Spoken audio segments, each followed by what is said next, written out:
Good morning. You're watching Daybreak on Citizen Television. Thank you for staying with us here on the broadcast. We welcome your contributions as well. The hashtag on Twitter is Daybreak. The SMS code is 22422 at Citizen TV Kenya and at Ayub Abdikadir. Bina Maseno is the founder of Badili Africa. Thank you for your time. Good morning, Bina.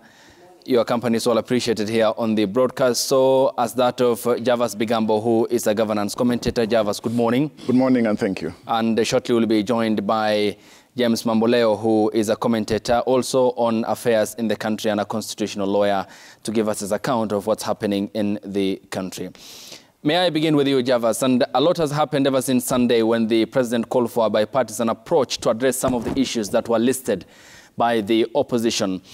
But the pathway to that appears to be foggy, and listening to the sentiments by parties on both sides, and which the paper terms as headliners ahead of next week bipartisan talks in Parliament. I mean, how can all these uncertainties be addressed despite the commitment made by the leadership of both ends, which is opposing? Well, first, it was welcome relief when His Excellency the President spoke to the nation, extending an olive branch and introducing the spirit of bipartisanship to see how to quell the political temperatures in the country. And much relief, of course, was afforded again when His Excellency Raila Odinga responded and said that they are willing to take the olive branch that has been extended by His Excellency the President. Of course, after that, we have seen that there has been a claim to take much more than the olive branch, perhaps the desire to take the whole tree. And because of the cynicism that seems to be engulfing both sides by what has been called, or those who have been referred to as hardliners. And I think that is the misfortune that we find ourselves in. I think we seemed to have taken 2 steps forward, and we've taken at least a single step backwards, if at all the remarks and accusations and counter-accusations and statements that have followed the statement, especially after the press statement by the Azimio team led by Honorable Raila Odinga the other day. It is important, I think, for us to determine whether we are serious as a country with the issue of resolving our problems. Our problems are political.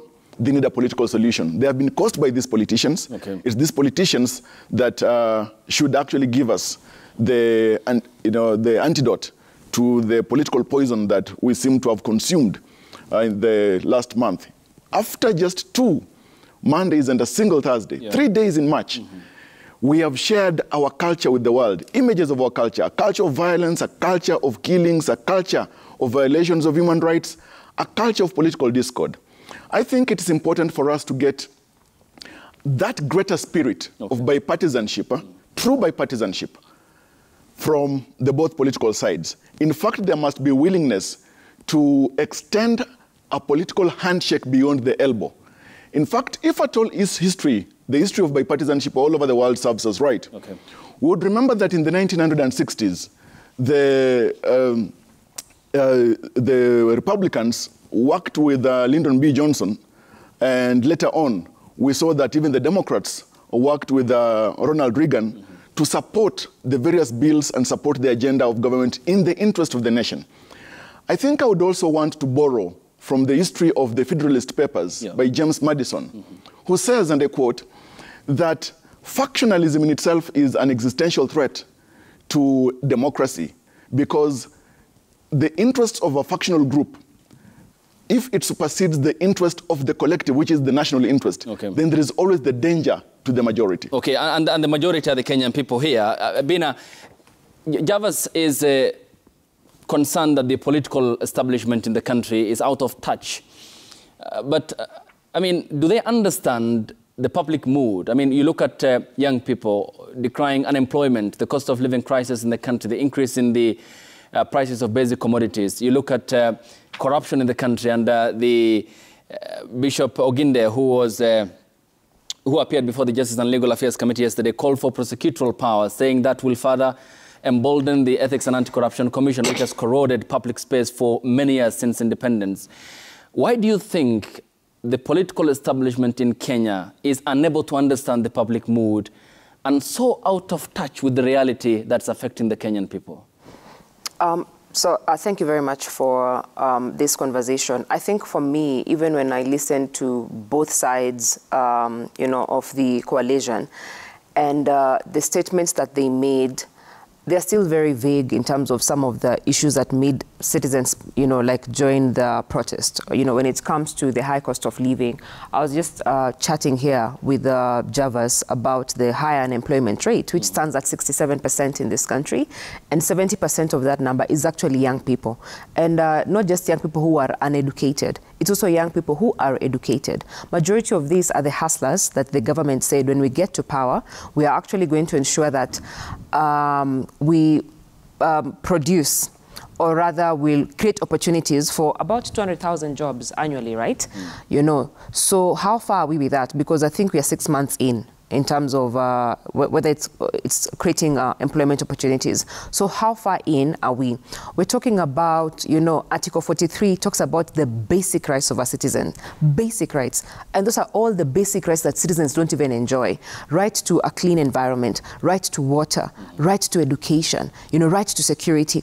All those social rights as outlined in Article 43 of our Constitution are all the rights Kenyans are struggling with. Because if you actually survive under $1 a day, how are you enjoying some of these rights? And rights can't wait at the end of the day. Hunger can't wait. Okay. So for me, when I'm listening to the kind of conversations we are having, I worry in terms of where we're going to draw the line when it comes to personal interest, because politics is a game of interest. At the end of the day, it's a game of interest. How am I going to protect my interest? So where are we going to draw the line? And this is for both coalitions. Where are we going to draw the line between the politicians protecting their own interests and actually having our own interests at heart? He was joking that politicians have our interests just not at heart, So for me, it's whether we actually push for collective interest, or at the end of the day, it is how am I going to position myself in light of the next election? Because we say in this country, politicians begin campaigning for the next election the moment they just swear and say, I'm going to serve the Kenyans. They begin elections immediately. But Bina, isn't it then interesting, and because there seems to be a clear case of the dichotomy that often appears, and you look at what happened after the Grand Coalition government in 2008 when President Mwai Kibaki and the former Prime Minister Raila Odinga had agreed to form a coalition government. In the aftermath of that, when the then American ambassador Michael Renabaga raised concerns about MPs who are hell-bent on increasing their packs before they leave office, the near censure of the American ambassador. Then 2018, the sugar report, and how Parliament debated acrimoniously the sugar report. We're still unsure about whether the tea that we drink is laden with copper or lead. You look at the allegations of bribe in toilets. The Parliamentary Privileges Committee had that before then Speaker J.B. Muturi. I mean, when you talk about politicians having the interests of the Kenyan people at heart, and this will be a bipartisan parliamentary process, when will they stand up to the challenges and have the Kenyan people at heart? Will they this time around? I think that depends because we've also seen the quality of leaders that we elect to power. And we've also seen that most of the times, perhaps, a common citizen won't look at whether this citizen, whether this leader has integrity, whether this leader has a track record, because we've seen the caliber of leaders we elect and also how our election process looks like, and also the influence of money in our politics. We've also seen leaders who are being cleared and they have corruption scandals. Like literally, they have corruption scandals and they're being cleared to run for office when we have not resolved those cases, when EACC has even recommended that, this leader should not actually run for office because of the cases that we have on them. I think for me, it is also for us as citizens to see how we also step up to hold them accountable. Because at the end of the day, I always say that the person who understands your problems, like where you actually stay, is that member of county assembly? Is that member of parliament? The person, the leader who understands your issues. So from where I stand, it's how then do we hold them accountable? Because at the end of the day, the conversation is always after the campaigns, you want to recoup the money that you put into the campaigns. So what resources do you actually have to put into development if you want to recoup your resources in terms of what you spent in elections? So how do we also step up? and given the fact that also citizens have limited information on how we can even recall a leader from office. Okay. Javas, the Senate Majority Leader, Aaron Cheriot, says Odinga is shifting goalposts. On Sunday, he agreed to have a bipartisan committee co-chaired by both Azimio and Kenya Kwanza, but flipped later on Tuesday. Another Azimio lawmaker said, our leader, Raila Odinga, has made it clear of our terms of engagements with the Kenya Kwanza administration. MPs from Azimio will be updated and given a chance to air their views. Will this pathway yield the much-needed stability that the country and its partners across the world are yearning for? From that alone, it is self-evident that the greatest threat to the peace and happiness of Kenyans and the progress of Kenyans, beyond joblessness, beyond the high cost of living, is politicians. Because they don't seem to really embrace the true spirit of what now we call bipartisanship. Because you cannot claim to be pursuing the spirit of bipartisanship when you are hell-bent on conditions. Conditionalities should be relegated. It should be clear what you desire in terms of goals, but not setting conditions against which, if they are not embraced, then we go back into the state of anarchy and lawlessness that we were in. And I think it's possible, because our politicians have also demonstrated in the past that it's possible for them to work together. It worked together during the Grand Coalition period. Evidently on record, it has also worked together when Parliament has voted to increase their PACs in the past. Okay.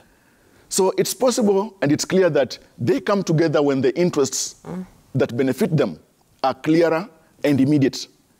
But now that these interests are immediate to Kenyans, they seem to be sluggish. And I think that's where the problem is.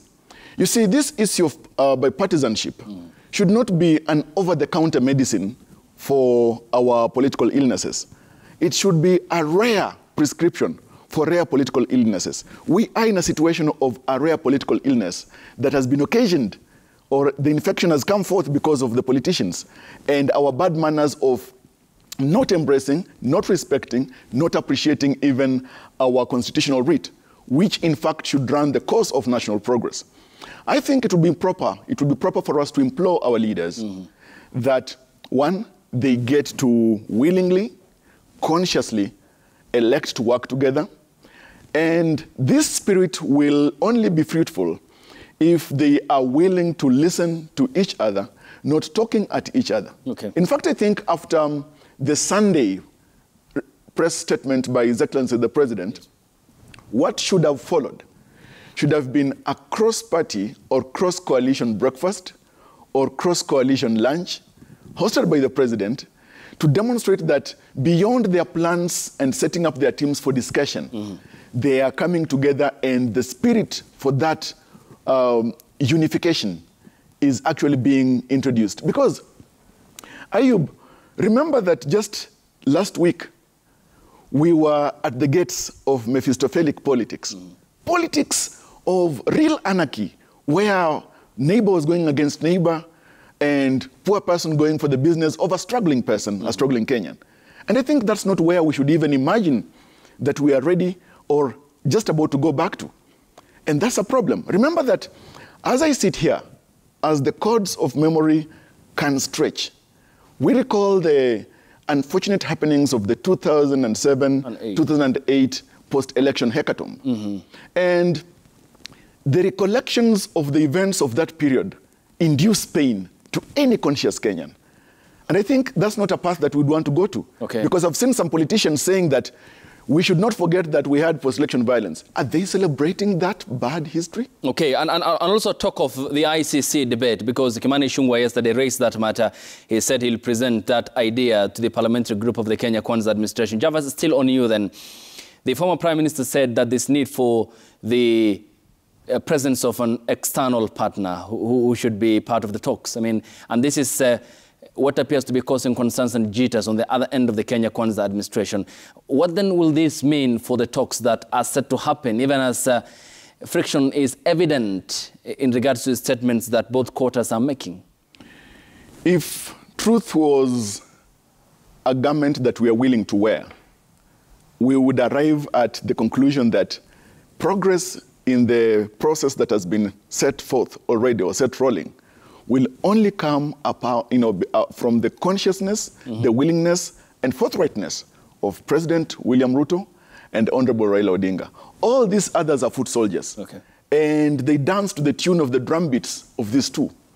And that is why, beyond all this shifty speculation as to whether they have met or not met, these are nationalists. These are leaders, national leaders in this country. What will be the problem for President William Ruto just to invite Honorable Raila Odinga for a cup of tea and say, like, we need to move this forward, and after that have a joint presser and say that we are having this bipartisan process without conditions, because that's what needs to be done. The threats about ICC, remember that the establishment of ICC is on the basis or predicated on complementarity as a principle. Okay. It comes upon the failure of local judicial mechanisms to do or to engage in the justice mechanisms. So if at all we are rushing to the ICC, it also demonstrates that, one, there is confidence lapses or lack of confidence in our judicial system and mechanism. And thirdly, that actually we are saying that we are not able to govern ourselves. And that itself, that deficit in terms of trust is an impediment to the progress that we so desire. Okay. And so I think here, it just needs to take President William Ruto and Honorable Raila Odinga to handle all these things. Okay, as happened, the much anticipated press conferences from State House at Capitol Hill. Bina, I'll take your account when we get back from the break as we proceed with the discussion, and also which will dovetail into governance and what appears to be lacking in the eyes of many Kenyans who are holding the politicians or the political establishment not so in the regarded heart and the wholesale accepting of whether they are delivering the services as required. We'll be talking about that and the failure by the establishment to deliver on some of the pledges that they make before the elections, even as we proceed with this discussion here on the broadcast. The hashtag on Twitter is Daybreak. The SMS code 22422 at Citizen TV Kenya and at Ayub Abdikadir. More after the break. Stay tuned.